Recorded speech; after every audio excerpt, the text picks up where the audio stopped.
खबर आ रही है छत्तीसगढ़ से, जहां पर गरियाबंद में इस वक्त एक बड़ी जानकारी मिल रही है। जवानों और नक्सलियों के बीच मुठभेड़ की खबर है। जवानों और नक्सलियों के बीच मुठभेड़ हो गई है। नक्सलियों के बड़े कमांडर के मारे जाने की खबर मिल रही है। बहुत बड़ी जानकारी। खबर यह है कि गरियाबंद में E30 STF और कोबरा जवान इस मुठभेड़ में शामिल हैं। जवानों से लगातार संपर्क में गरियाबंद के एसपी हैं और खबर यह है कि नक्सलियों के एक बड़े कमांडर के मारे जाने की खबर मिल रही है। यह मुठभेड़ चल रही है सुरक्षा बलों और नक्सलियों के बीच। गरियाबंद से इस वक्त की बड़ी खबर आपको बता रहे हैं, जहां पर जवानों और नक्सलियों के बीच मुठभेड़ की एक बड़ी जानकारी सामने आ रही है। ऑपरेशन एंटी नक्सलवाद, एंटी नक्सली, जिसमें नक्सलवाद का खात्मा तय माना जा रहा है। संजय हमारे साथ जुड़ गए। संजय, लग रहा है कि बहुत दिनों बाद कुछ बड़ी खबर आने वाली है। संजय। विवेक, देखिए, गरियाबंद इलाके में ये नक्सल संगठन को दूसरी सबसे बड़ी चोट होगी, क्योंकि ये समझिए कि गरियाबंद में ही इससे पहले जनवरी में चलपति मारा गया था। चलपति जो कि नक्सलियों का CC मेंबर था, सेंट्रल कमेटी मेंबर था, वो मारा गया था। और अब देखिए, अब एक और बड़ा नक्सली मनोज के मारे जाने की खबर है। हालांकि अभी ये इसकी पुष्टि नहीं हो पाई है। फिलहाल जो खबर आई है वो मैं आपको बता देता हूँ। फिलहाल ये खबर है कि गरियाबंद में E30 के जवान और STF और कोबरा के जवानों ने एक संयुक्त ऑपरेशन लॉन्च किया था। इस ऑपरेशन में ही ये सफलता फोर्स को मिलती हुई नजर आ रही है। कई बड़े नक्सली कमांडर मारे गए हैं, ऐसी सूचना मिली है। हालांकि मारे गए नक्सली कौन से कैडर के हैं, इस बारे में फिलहाल अब तक पुष्टि नहीं हो पाई है, क्योंकि देखिए अभी भी मुठभेड़ जारी है। अभी भी जवान जो है वो जंगलों के अंदर हैं। यही वजह है कि लगातार सारे अधिकारी जो हैं उनकी पहली प्रायोरिटी यह है कि जवान किसी तरह से सुरक्षित वहां से वापस निकले, क्योंकि एक बड़ी सफलता जवानों को मिल गई है। हालांकि जब जवान वापस निकलेंगे तब ये साफ हो पाएगा कि ये सफलता कितनी बड़ी है।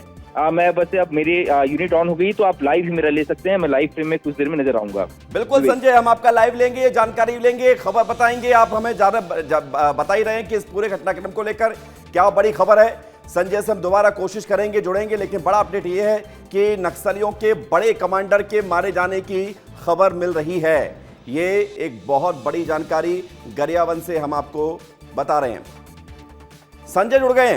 संजय, आप बता रहे थे कि इस पूरे घटनाक्रम को अगर देखा जाए तो लगातार ऑपरेशन चलाया जा रहा है और सुरक्षा बलों ने घेर लिया है। क्या माना जाए, कितने नक्सली मारे जाएंगे आज?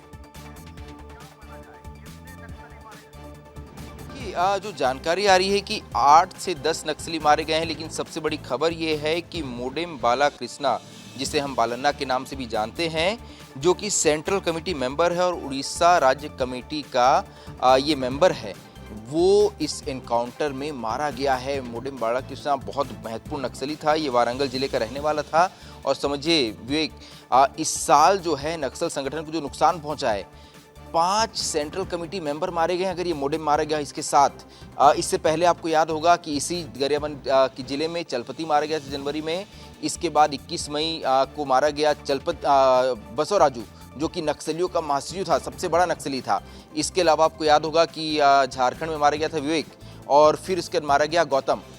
तो कुल मिलाकर ये जो बड़े नक्सली थे, जिनको आज तक ऐसा माना जाता है विवेक, क्योंकि मैं लंबे समय से नक्सलवाद की रिपोर्टिंग कर रहा हूं, तो ऐसा माना जाता है कि जो सेंट्रल कमेटी मेंबर्स हैं, इनके इर्द गिर्द 3 लेयर का सुरक्षा घेरा होता है। ऐसे में इन नक्सलियों तक पहुंचना ही अपने आप में बहुत बड़ी चुनौती होती थी। ऐसा माना जाता था कि नक्सलियों तक पहुंचना भी नामुमकिन है। लेकिन देखिए, पुलिस ने सब कुछ बदल कर रख दिया है। बीते 19 महीनों में पुलिस ना सिर्फ इन नक्सलियों तक पहुंच रही है, बल्कि इन्हें ढेर भी कर रही है।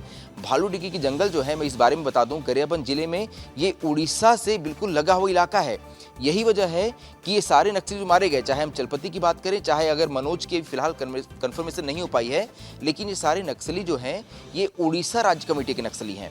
ये उड़ीसा में जो नक्सल संगठन संचालित होता था, उसे ये नक्सली भालूडिगी के जंगलों में बैठकर संचालित करते थे, क्योंकि जंगल जो है ये बिल्कुल उड़ीसा की बॉर्डर से लगे हुए हैं, बहुत ही घने जंगल हैं। ऐसे में ये नक्सलियों का बहुत ही मजबूत ठिकाना थे। हमें शायद ये भी करना चाहिए कि मैं रवि से बात करता हूँ। रवि जो है मैप के जरिए इन पूरे इलाके को समझा देंगे, ताकि लोग समझ पाए, दर्शक समझ पाए कि इस इलाके में संजय, हम बात करेंगे, रवि को भी जोड़ेंगे कुछ देर में। लेकिन बड़ी बात यह है कि आपने जो जानकारी दी है ये बड़ी महत्वपूर्ण है। बहुत शुक्रिया, धन्यवाद आपका हमारे साथ जुड़ने के लिए।